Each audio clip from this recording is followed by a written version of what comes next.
Good evening, good evening, good evening. Happy Friday to you. Um, Welcome to Let Tiff Teach You. It's Friday night, and you guys know what we do on Friday nights. Hold on, give me just a second. We have okay, there we go. There we go. Hey guys, how you doing? Happy Friday. Welcome, welcome, welcome. Welcome to Let Tiff Teach You. I'm Tiff. And I'm here, and as promised, tonight we are talking about financial aid. So, you guys know, like, we cover a lot of different topics here on Let Tiff Teach You. And as someone who works in the schools, we're back to school is happening. Everybody's back in school. We're getting back to our regular with regard to showing up and learning and being present and all that good stuff. And because I specifically work with high school juniors and seniors, the college process is a large part of my job. I work specifically in college access. And what that means is that it's my job to help students figure out what they want to do after high school and then help them take that goal or that dream, create a plan around it, and put legs up underneath it. And one of the things I spend most of my time talking about after we figure out what we're doing is how we paying for it. And so I wanted to make sure that I shared that information with my community, because paying for any kind of education after high school can be a daunting process. And it's confusing and it's multi-layered and it changes depending on where you're going and how long you're going to be there. And there's all these different moving pieces. And so I wanted to just share with you guys my knowledge about the subject, answer any questions that you might have to the best of my ability, to at least give you some tools that you can navigate these college payment waters with,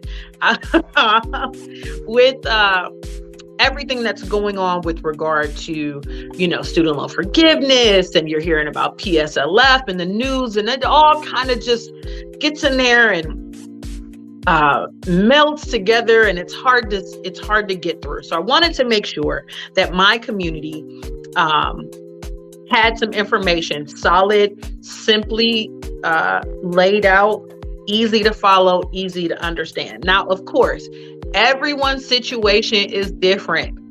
Please stop listening to your cousins and them who told you about that they one friend who had this one situation. If no other area in your life is this way, when it comes to paying for education after high school, everyone's situation is different. The situation could be different with two children in the same house. So because of where that student wants to go to school, what kind of work they've done on their side with regard to grades and GPA and extracurriculars, which open doors or don't. So every situation is different. So you are going to need someone to help you walk through that process with you for your specific situation. I tonight am going to give you a high-level overview, okay? Some basics, understanding the words that you are going to hear as you move through and matriculate through this college application process. College has a language. I talked about that last week when we talked about the college application process. College has a language, just like the doctor's office has a language and the courtroom has a language. College has a language, and it's important for you to know what people are saying to you when they are saying it to you. So tonight's gonna be a little different for me, so y'all bear with me. I'm using multiple devices. It's a first for me. But I really wanted to make sure that I had all of my ducks in a row with regard to what I was presenting to my community, and I really felt like graphics would help. So with that being said, give me a second. See, I told y'all. Okay. All right. Here we go.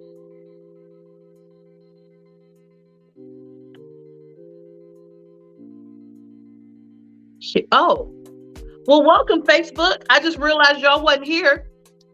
I'm so sorry. Facebook was giving me some problems. But welcome, Facebook. How y'all doing? Y'all in the room now? Come on in the room. Come on in the room. Come on in the room. This is what we're doing tonight.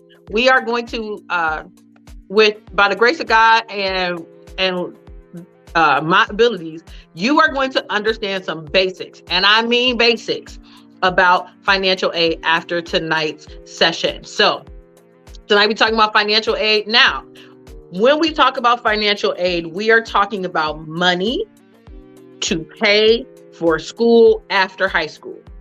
Any kind of school after high school, okay? That's what we are talking about. So, most post-high school education requires funding of some sort.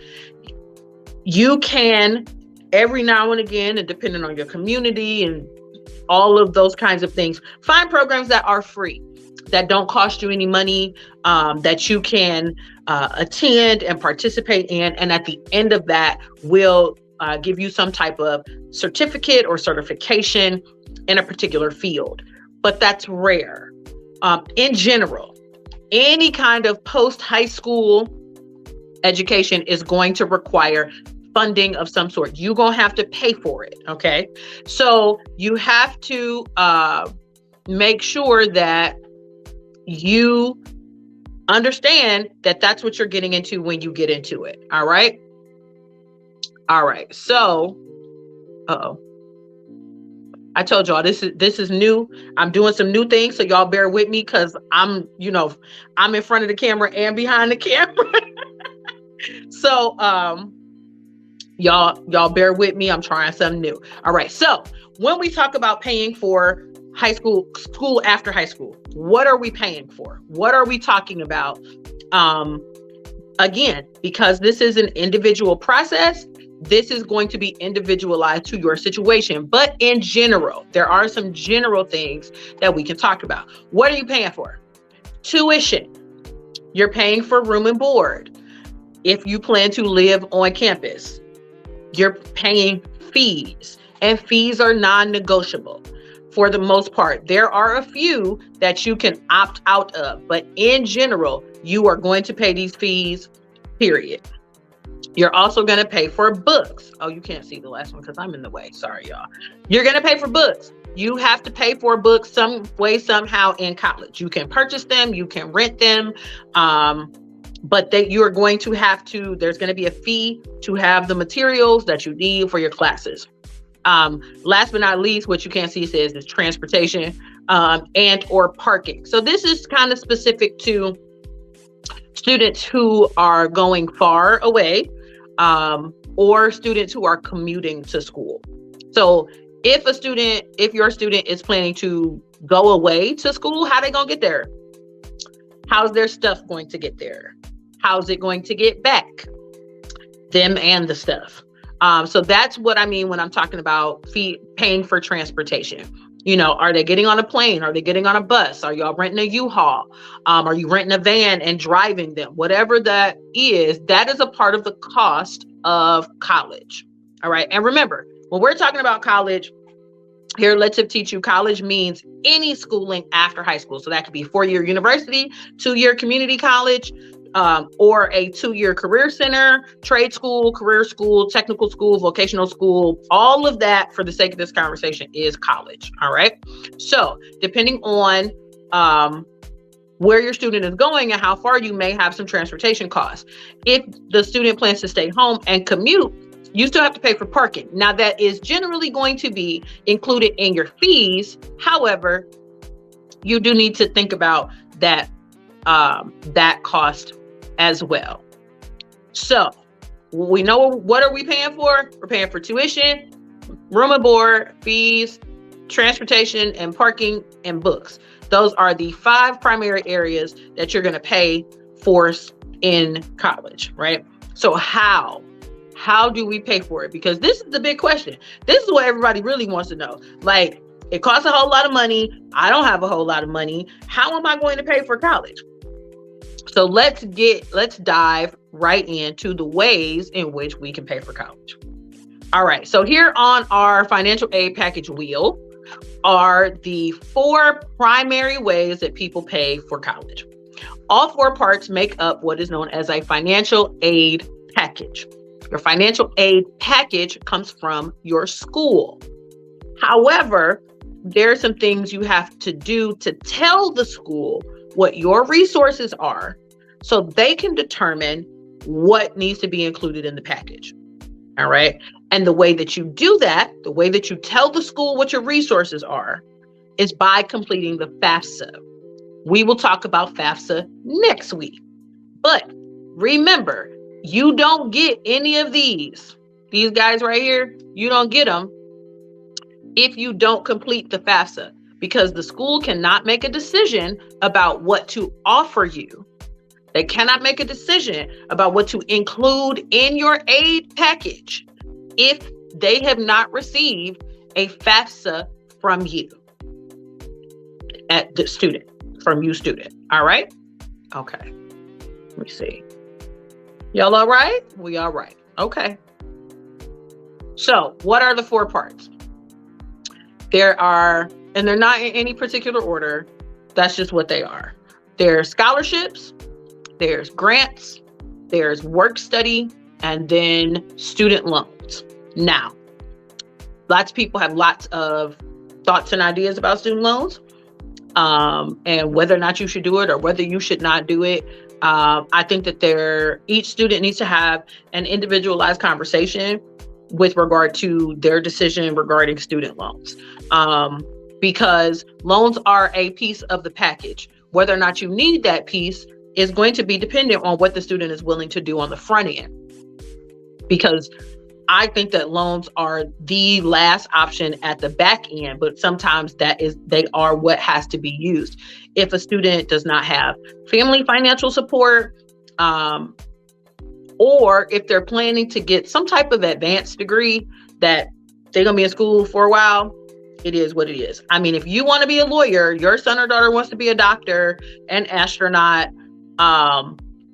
you need to just accept the student loan bullet, because even if not immediately, at some point, to continue the education in that field, student loans are going to be what is required. So they're not the devil. They are not from the pits of hell. Student loans help lots of students get degrees. And the reality is, while there are lots of jobs you can get without going to college, there are lots of jobs you have to come. Oh, hey, Prophet. Okay. There are lots of jobs that you have to get a degree for. And I really want to make sure, as someone who works in college access, that we're continuing to keep that in the conversation. I don't want a doctor who hasn't been to medical school. I don't want a nurse who didn't go to school to be a nurse. Like, there are jobs that we need that still need college degrees. So we cannot take student loans off the table and act like students don't need them to pursue their dreams. However, I will say that is not where they should be started. Student loans should be the last thing that a student looks at when they are considering their financial aid package. Hey, Bree. No, they're not. They're not the devil. I have student loans, and a lot of them, because I have an advanced degree. But had I not taken out those student loans, I would not have been able to accomplish what I was able to accomplish. Just like, this is what I tell my students, and this is what I will tell y'all. Student loan is debt. You want to buy a car? That's debt. You want to buy a house? That's debt. So it's just debt. Debt is a tool in your toolbox. And if you know how to use your tools, you will get the job done. It's a tool, and we have to remember that that is all it is. We have to empower our students and families to use these tools properly. But how do we use them properly? We use them properly by being informed about them from the start. All right. I'm gonna bring it down. Y'all can tell I really love my job. I love what I do. I love working with students. I love working with families, but what I see every day is that people are not informed, and students are getting themselves in situations that were unnecessary. out of laziness and out of a lack of information. So I can't do nothing about the laziness, but I can make sure that students and families in my community have all the information on the table to make the best decisions for them and their family. And that may change from year to year, but you're not going to make a good decision if you don't have the information. So I'm here to help you understand the information. So the 4 parts of a financial aid package, again, scholarships, grants, work study, and student loans. Hey. All right. What's up next? So now we're going to talk about the 4 types in a little bit more detail. So grants. I want to talk about grants first because they are cha-ching, free money. This is money that does not have to be paid back ever. Not ever. Never, ever, ever. Okay. This is literally free money. Okay. Where do grants come from? Lots of different places. There are federal grants. The Pell Grant is probably the most well-known and the most widely available. Yes, we love grants because we don't have to pay them back. Praise the name of the Lord. So federal Pell Grants. Then there's another federal grant that not everybody gets, but it is available. And that is a grant called the FSOG. So that is the Federal Supplemental Education Opportunity Grant. Sorry, I had to read that one, y'all. That is another federal grant. Okay. And it's available to students who are below a particular income level. All right. Again, that's free money that does not have to be paid back. Next up, there are state level grants. So this is going to be if you are going to a school in the state that you reside in. This generally doesn't apply if you're going out of state. But again, financial aid is an individualized process. So please do not take anything I'm saying and assume it works for everybody. Everybody's process is different. Okay. But state grants usually only are for students who are attending a school in the state that they reside in. And then there are institutional grants. So oftentimes the school itself will have grant programs available for their students. And they are generally called what's known as last dollar. That means that they let everything else come in, all the federal money, all the state money, scholarships, work study. And then if there's anything left that the student owes, the school may apply a last dollar grant. But those are available from the institutions themselves. All right. All right. Next up. Oh, wait, let me go back because we got a question. Question. Are grants solely for traditional students or can non-traditional and returning students apply? So first question, are grants solely for traditional students? No.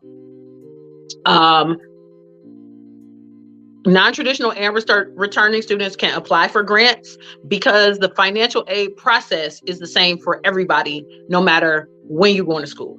Everyone has to start by completing the FAFSA. All right. Now, this is what I will tell you about grants. It is not a never-ending bucket of money. All right. There are maximums you can get in your lifetime. So that's something you need to look at and find out, like, have you maxed out? Because if you've maxed out, then that's the end. But let's say I went to college when I was 18 for a semester, and then I was like, yeah, this ain't for me. And I went to work, and now at 30, I realized I want to go back to school. You still got grant money available to you. Okay. So you just need to go back and look at your individual student aid profile, which you can find at Bree, are you ready? Studentaid.gov. Studentaid, all one, .gov. That is the federal student aid website, and they are tracking all the money that you've ever gotten for school. And that's where you can find your specific information. We'll talk more about studentaid.gov next week when we talk about FAFSA, but grants are available for everybody. Okay. Thank you, ma'am. Appreciate you. All right. Okay. So next up, we have work study. Work study is free money. So this is 2 categories of free money That's available for students. All right. Now, where am I going? Work study and grants are based on financial need. Okay. So you kind of have to be poor, not poor, but like you have to be under the, you have to be under the threshold to get work study. All right. It is based on financial need. How do they determine if you have financial need? From the FAFSA. Everything goes back to completing a FAFSA. I know I sound like a broken record, but I've run into so many families who think that, who are not willing to complete this paperwork for their student because they think that it's somehow going to mess something up. Federal student aid is not talking to any other government entities at the state level. They're not. So I want to make sure that people understand your student does not get any of this without completing the FAFSA. So it's so important, and it's so important that students are allowed to complete the FAFSA so that they have access to all of this free money. Okay, so work study. I'm gonna stay on task, I promise. Work study, you gotta have financial need to get it. How does it work? It's a part of the package, right? When we looked at the wheel, it's part of the package. And so students receive a set amount of money. They're gonna get a job on campus and they'll work about 10 or 15 hours a week and they get a paycheck. And as they're working, the amount set, they're working it down basically, but they are also getting a paycheck. So they have a little money in their pocket. They have a little job. So they might work at the bookstore. They might work at the convenience store. They might work at the info desk. They may work, where else have I had students get work study jobs? Like the on-campus restaurants. So they might work in the cafeteria or they might work at the Chick-fil-A. Generally not Starbucks though. But, any of the places on campus that hire work study students, they can get a job there and it will help with their cost. All right. Number 3. So we got grants, we got work study. Now we got scholarships. So scholarships got 2 slides, y'all, because it's a lot. So there are 2 primary categories of scholarships.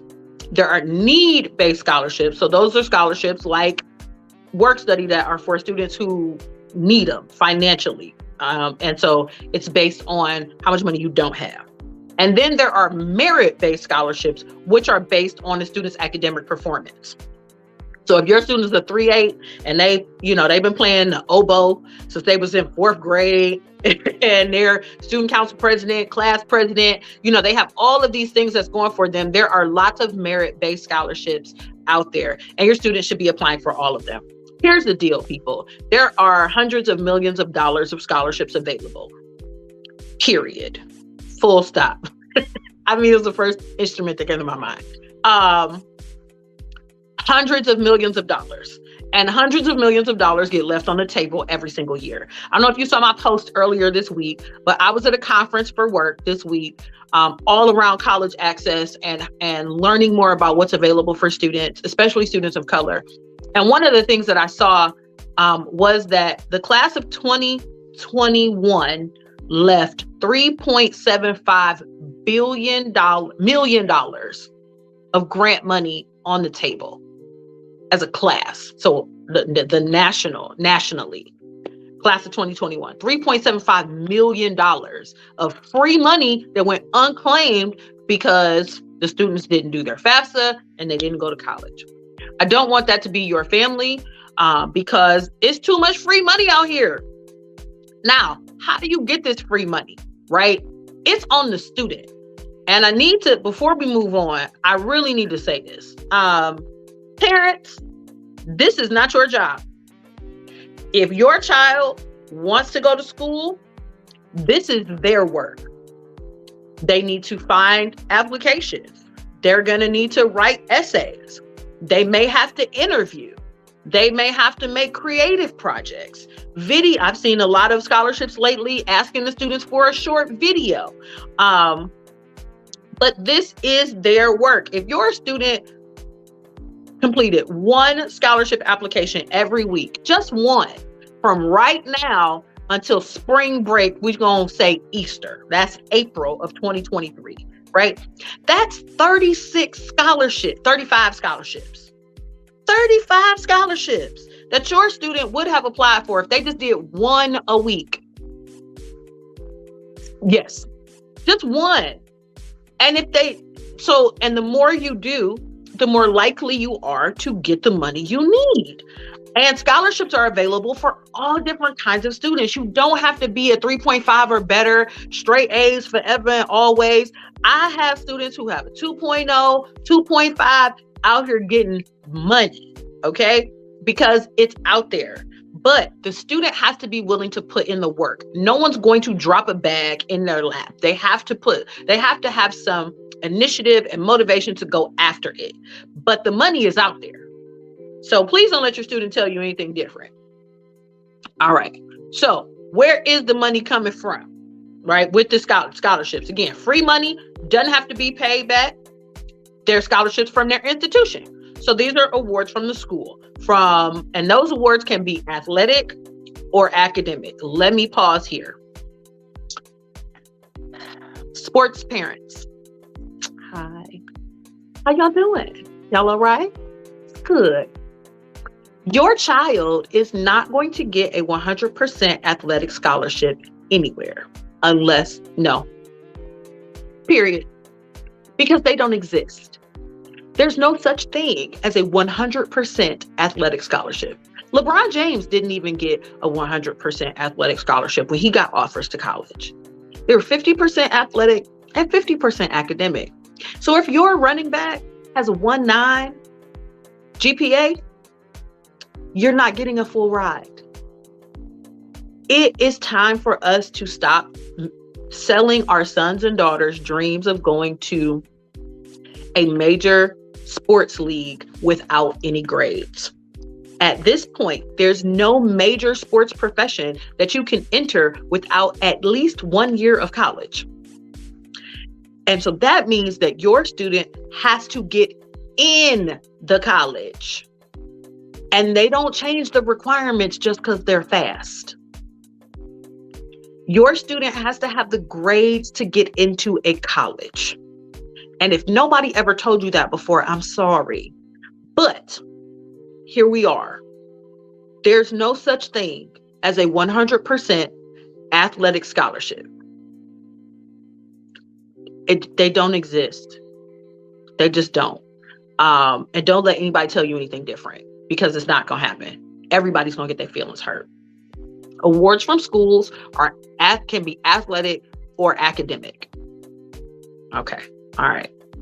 If y'all can't tell, this frustrates me because I see so many children who have been sold a dream, and somebody in their family been hyping them up since they was 8, that they was going to the league and but you can't get in the NFL without 2 years of college.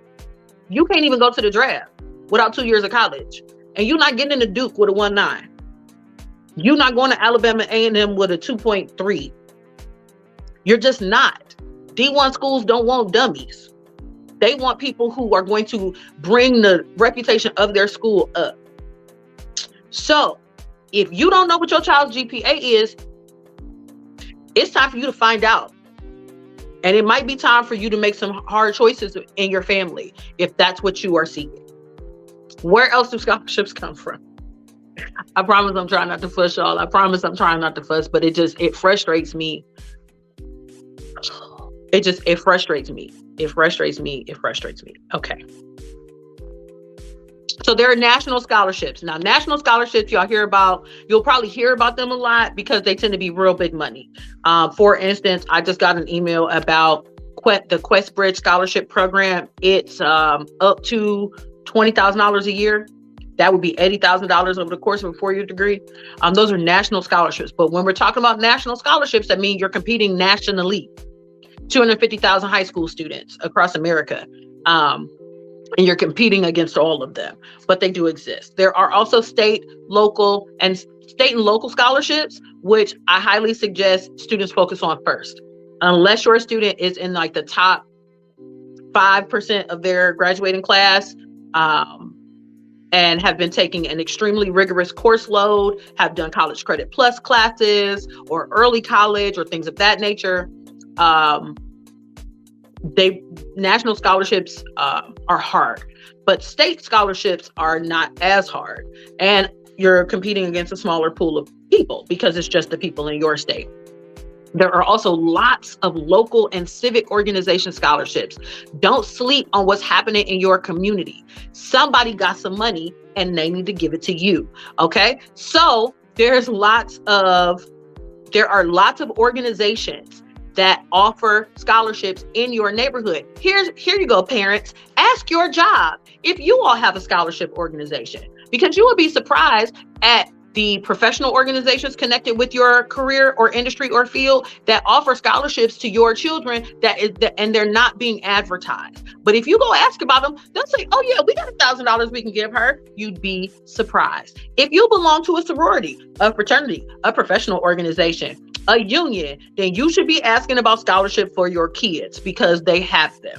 I know for a fact the Zetas have a scholarship. The Deltas have a scholarship. The AKAs have a scholarship. Alpha Phi Alpha fraternity has a scholarship. So if you're I'm telling y'all, the money is out there. You have to do the work. You have to beat the concrete. They're gonna have to put them phones down, turn the TV off, and get on these laptops and do the work. But the money is out there. Okay. Community organizations, hospitals, churches, the Urban League, the NAACP, Boys and Girls Club, Boy Scouts, Girl Scouts, education, if you live in Ohio, the Ohio Education Association, PTA. Oh God, PTA, please don't sleep on PTA wherever you are. Your school level PTA, your district level PTA, your state PTA. Listen, it's money. I can do this all night, y'all. I'm telling you, there is money out here. Okay. Scholarships tend to be competitive, which means that they only have so many that they're giving. You know, if they're giving away 5 scholarships, then you got to have the best application and essay or interview. So keep that in mind. There are also lots of community-based scholarships around specifics. So I'm trying to think of one off the top of my head. Cancer Society. If your student has been affected by cancer, if your student has been affected by substance abuse or domestic violence or homelessness, then there are organizations that give away money just for students who've been through these things and are willing to tell a little bit of their story. No, Tanisha, you do not. Hey, by the way, you do not have to wait till senior year. There are scholarships that she can apply for now. There will be more senior year, but there are some scholarships that she can apply for now. So that's one thing. The other thing is she should start looking now, regardless, even if she can't apply, because the windows open at the same time every year. So let's say she finds a scholarship she's interested in. She's like, oh, I definitely need to apply for this, but she can't apply till she's a senior. But the application period is October 1st. It's going to open on October 1st next year. So she should be putting that in her pocket, keeping it and putting it on a calendar. So that next October 1st, boom, she know exactly where she's going. So that's something I advise juniors to do, is just start putting them in a pocket, they make a digital folder in like Google Drive or iCloud, or, just bookmarking them on their computer in a folder to have them. So they have that much less work to do next year. So community-based scholarships, if your student does a thing, I promise you somebody will give them some money for it. Okay. All right. That was a really great, both of you guys. Thank you very much for your questions. That was really great. Really good. Good. That's what I'm trying to say. Okay. Last but not least are student loans. Student loans obviously have to be repaid. This is not, I repeat, not free money. Okay. So we've got now, but look at this, y'all. We got 3 areas of free money and 1 area of not. Come on, y'all. Come on. So so this is going to be a very quick explanation of student loans. I have a whole nother student loan presentation. I don't know if we're going to do that here, but we'll see what happens. So first 2 kinds of student loans are direct subsidized and unsubsidized. These are loans in the student's name for the student's education. All right. That's all you're going to get. Those are the loans that the student themselves signs for. Next are plus loans. So these are and it stands for Parent Loan for Undergraduate Students. So these are loans that parents take out in their name for their student. So the parent is responsible for the payment.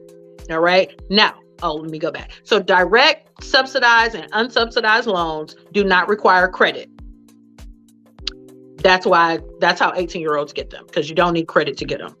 Plus loans, you do need credit to get them. And so that's so not everybody, when they get that financial aid package from the school, there will be a student loan offer, right? But not everybody will get a plus loan offer, because you have to be in a particular income bracket, and then you have to get approved by your credit. All right. So, but that's what a plus loan is. And then there are private loans, which we avoid at all costs. So direct subsidized, direct unsubsidized, and plus loans are federal loans. Okay. You're borrowing the money from the U.S. Department of Education, which means that they have fixed interest rates, and they have lots of flexible repayment options. With a private loan, which is a loan that you take out from a bank or a credit union or a private organization, in general, the repayment rules are not as flexible. Okay. Your interest rate could be much more than it will be with a federal loan. And when it comes time to pay, they want their money come hell, sleet, rain, snow. Okay. So private loans, everybody should avoid at all costs. If you have to take out a loan, then you absolutely want to consider federal loans as your first and only, in my opinion, option. All right. I believe. Oh no, there's one more thing. One more thing I forgot. There we go. So I've said it several times tonight. And I want to make sure that my community is aware. So how do you access these 4 areas of financial aid? You do it by completing the FAFSA, the free application for federal student aid. Every student, no matter your age or your income, if you want to attend college in America and you want to access any of these areas of financial aid, then you need to complete the FAFSA. All right. It opens every year on October 1st. I do not recommend you try to complete it on October 1st, because everyone's going to try to complete it on October 1st. The servers always get jammed and it crashes, it's glitchy. Wait until the 15th. Okay. That is my experiential recommendation. Now, have all your documents together though. We're going to talk about FAFSA in depth next week, but this is the first step.